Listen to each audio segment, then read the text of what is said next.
In this video, we'll break down 7 game-changing pickleball tips. We'll explore the key adjustments that simplify decision-making, and we'll talk about modern pickleball strategy and consistency. These concepts directly influence shot quality, positioning, and overall control during rallies. Many players struggle not because of a lack of effort, but because of small inefficiencies in targeting, movement, and decision-making. This video focuses on practical adjustments that remove those inefficiencies. It covers shot placement, handling lobs, targeting strategy, return consistency, footwork, shot selection, and ready position fundamentals.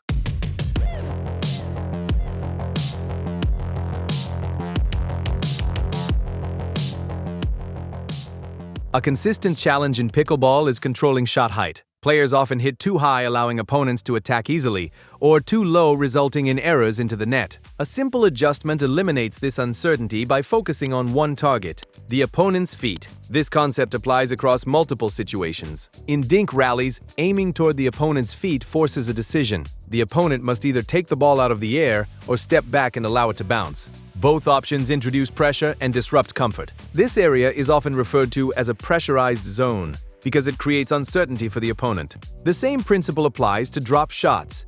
Instead of overthinking trajectory and net clearance, the focus shifts to landing the ball near the opponent's feet. This simplifies execution while maintaining effectiveness. At the kitchen line, when rolling or pushing the ball toward a defender in the midcourt, targeting the feet again creates difficulty. Many players are not low enough, so reaching down to handle the shot forces them out of an athletic position. This combination of pressure and simplicity removes guesswork and improves consistency. Lobs introduce chaos into a rally, often creating confusion between partners about who should retrieve the ball. This hesitation reduces the likelihood of a successful recovery. A clear rule resolves this issue. The player opposite the direction of the lob should always be the one to retrieve it. When the ball travels over one player's head, that player would need to turn, track the ball, and run backward, which is difficult and inefficient. In contrast, the partner on the opposite side can track the ball continuously without turning away. Their movement is naturally diagonal, allowing smoother momentum and better positioning for contact. This makes the retrieval more controlled and increases the chances of a successful return. After the lob is retrieved, the team must recognize that they are in a defensive position. The non-retrieving player should move quickly to the opposite side of the court, covering space and preparing for a likely overhead or aggressive follow-up. This coordinated response strengthens defense and reduces exposure after the lob. Shot selection often becomes complicated when players try to identify perfect placement in every situation. A reliable default simplifies this process. Aim toward the middle of the court. The middle provides a lower net height, increasing margin for error. It also reduces the opponent's available angles. From the middle, attacking options toward the sidelines become more limited compared to shots taken from wider positions. This approach is especially valuable when a player is pulled out of position.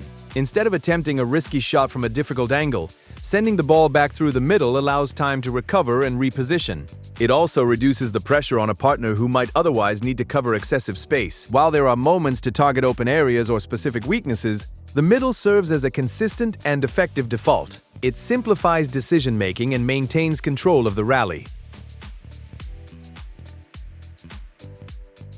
The return of serve is one of the most critical shots in pickleball, yet it is often rushed. Many players focus too heavily on reaching the kitchen line quickly, which leads to poorly executed returns. The primary objective should be to make a solid return before thinking about movement. Missing returns is one of the most common ways points are lost, making consistency the priority. Positioning plays an important role. Standing slightly behind the baseline provides additional time to react to deeper serves. This creates better contact and reduces the need to move backward during the shot. Momentum also matters. Moving forward into the ball allows for cleaner contact compared to stepping backward. Forward movement supports timing and control, making the shot more reliable. Targeting remains simple. Aiming deep toward the middle increases margin for error and can create confusion between opponents about who should take the ball. By focusing on a clean, consistent return first, players set themselves up for a stronger position in the rally.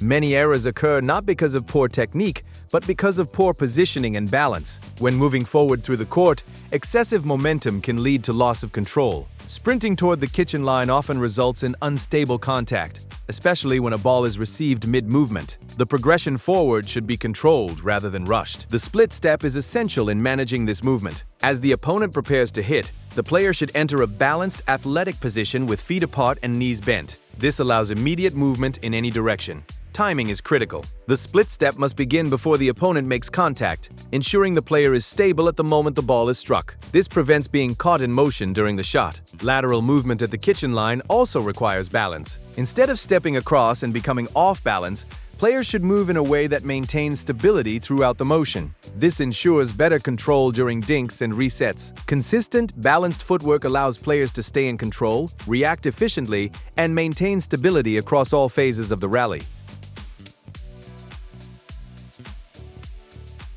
Around-the-post shots can be effective but are often overused. Their appeal leads players to attempt them in situations where the probability of success is low. The key is recognizing when the conditions are right. A higher percentage ATP opportunity occurs when the ball is hit wide shallow in the kitchen and carries topspin. A shallow bounce increases the available angle, while topspin causes the ball to kick further outward, improving positioning for the shot. When the ball lands deeper in the kitchen, the angle becomes significantly tighter, reducing the likelihood of success. Attempting an ATP in this situation often leads to errors. If the conditions are not ideal, the correct decision is to reset the rally by sending the ball back through the middle. This maintains control and avoids unnecessary risk. Selective decision-making ensures that ATPs remain an effective tool rather than a liability. The ready position directly affects reaction time, shot quality, and consistency. A common mistake is allowing the paddle to drift to the side, which reduces visibility and control. Keeping the paddle out in front ensures that both the ball and paddle remain within the player's field of view. This improves tracking and leads to more consistent contact. It also limits unnecessary motion. Large swings become less likely, allowing for shorter, more controlled strokes. This is especially important during fast exchanges, where reaction time is limited. Additionally, maintaining the paddle in front keeps the player engaged in the rally. A passive position often leads to delayed reactions, particularly when opponents speed the ball up. Finally, taking the ball in front reduces the time available for the opponent to respond. This creates pressure and improves overall effectiveness in both offensive and defensive situations.